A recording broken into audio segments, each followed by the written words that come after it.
बंदूकें, बगावत और आजादी की मांग। क्या अब दुनिया देखने वाली है एक नए देश का जन्म? क्या भारत के पड़ोस में बनने वाला है दुनिया का सबसे नया देश? और क्या बदल जाएगा पूरे साउथ एशिया का नक्शा?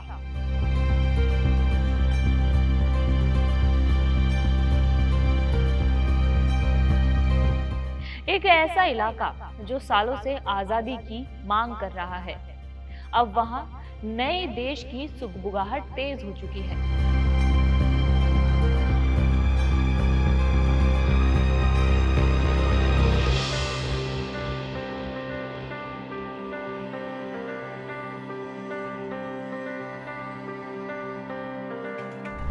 जी हाँ, हम म्यांमार की धरती पर एक ऐसा तूफान उठ चुका है जो पूरे साउथ एशिया का नक्शा बदल सकता है।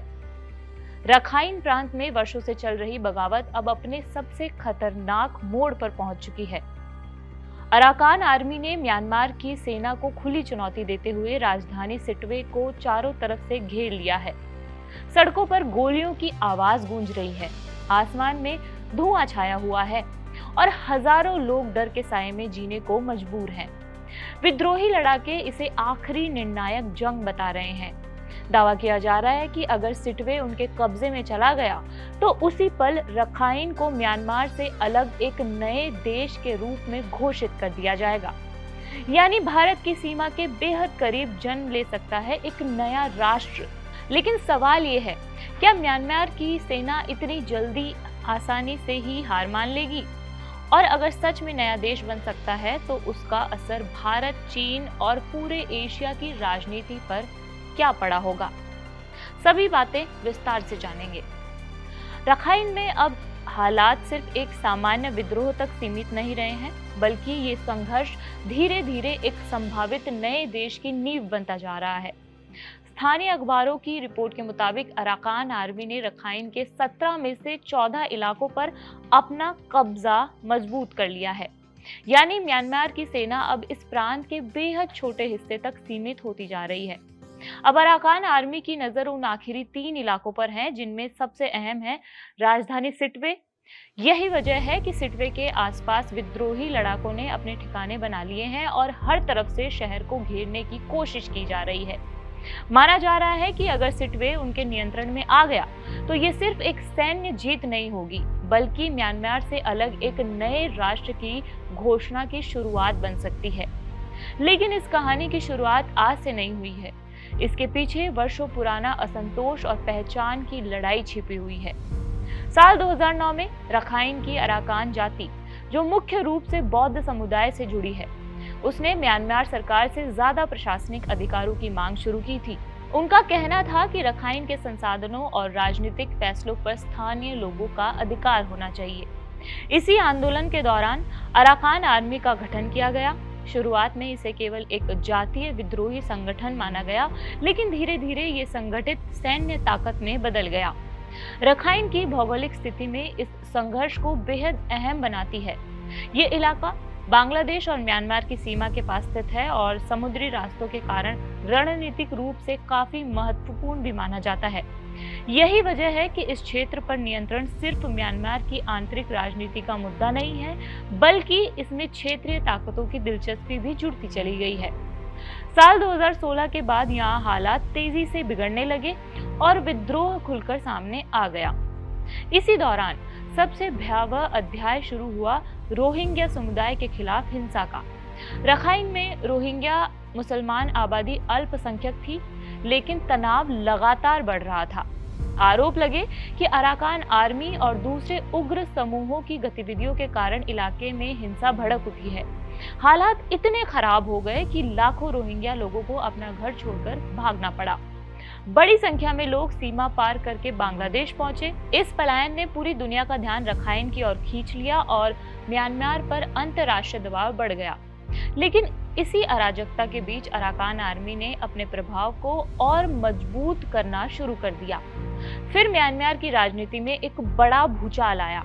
देश की सरकार कमजोर पड़ी और सेना यानी जुंटा ने सत्ता पर कब्जा कर लिया। आमतौर पर माना जाता है कि सेना के नियंत्रण में आने के बाद विद्रोही समूहों का दबाव जाएगा, लेकिन रखाइन में इसका उल्टा असर देखने को मिला। अराकान आर्मी ने इस राजनीतिक अस्थिरता को अपने लिए अवसर में बदल लिया और उसने गांवों और छोटे शहरों में अपनी पकड़ मजबूत करनी शुरू कर दी। शुरुआत में म्यांमार की सेना ने एयर स्ट्राइक के जरिए विद्रोह को कुचलने की कोशिश की। लड़ाकू विमानों से लगातार हमले किए गए, जिनकी वजह से ऐसा लगने लगा था कि अराकान आर्मी ज्यादा समय तक टिक नहीं पाएगी। लेकिन धीरे धीरे तस्वीरें बदलने लगी। अराकान आर्मी ने गुरिल्ला रणनीति अपनाई। घने जंगलों, पहाड़ी इलाकों और सीमावर्ती क्षेत्रों का फायदा उठाकर उन्होंने सेना पर लगातार दबाव बनाए रखा। स्थानीय स्तर पर उन्हें समर्थन मिलने लगा और विद्रोही संगठन ने अपनी सैन्य ताकत को तेजी से बढ़ाया। अब उनकी मांग सिर्फ ज्यादा अधिकारों तक सीमित नहीं रही, बल्कि खुलकर अलग राज्य और पूरी तरह मुक्त अराकान की बात होने लगी। अराकान सेना के कमांडर इन चीफ टुन म्यात नाइंग ने साफ शब्दों में कहा कि 2027 तक एक पूरी तरह मुक्त अराकान का लक्ष्य घोषित कर दिया जाए।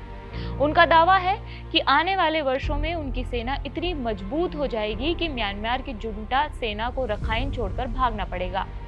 यह बयान सिर्फ एक राजनीतिक घोषणा नहीं माना जा रहा है, बल्कि इसे युद्ध की खुली चुनौती के रूप में देखा जा रहा है। अब हालात इतने गंभीर हो चुके हैं कि सिटवे के आसपास लगातार बड़े सैन्य संघर्ष देखने को मिल रहे हैं। स्थानीय अखबार के मुताबिक अराकान आर्मी ने जुंटा सेना की रसद आपूर्ति रोकने के लिए कई इलाकों में बारूदी सुरंगें बिछा दी है। सैन्य टैंकरों और सप्लाई वाहनों को निशाना बनाया जा रहा है ताकि राजधानी तक सेना की पहुंच कमजोर हो जाए। यानी ये लड़ाई अब केवल आमने सामने की गोलीबारी तक सीमित नहीं रही है, बल्कि पूरी सैन्य रणनीति के साथ लड़ी जा रही है। 29 मई से 1 जून के बीच सिटवे के आसपास भीषण झड़प हुई है। जुंटा सेना के लगभग 40 सैनिक मारे गए हैं। यह हमला इसलिए भी महत्वपूर्ण माना जा रहा है क्योंकि इससे साफ संकेत मिला है कि अराकान आर्मी अब पहले से कई ज्यादा संगठित और खतरनाक हो चुकी है। पहले म्यांमार सेना की एयर स्ट्राइक विद्रोहियों पर भारी पड़ती थी, लेकिन हाल के महीनों में अराकान लड़ाकों ने नई तकनीक और आधुनिक हथियार हासिल कर लिए हैं। रिपोर्ट्स के मुताबिक अब उनके पास ड्रोन और कंधे से दागी जाने वाली मिसाइलें भी मौजूद हैं। इन हथियारों ने युद्ध का पूरा संतुलन बदल दिया है। पहले जहां म्यांमार की सेना आसमान से लगातार हमले करके विद्रोहियों को पीछे धकेल देती थी, वहीं अब हवाई हमले करना भी जुंटा सेना के लिए जोखिम भरा होता जा रहा है। ड्रोन के जरिए निगरानी और मिसाइलों के खतरे ने सेना की रणनीति को कमजोर कर दिया है।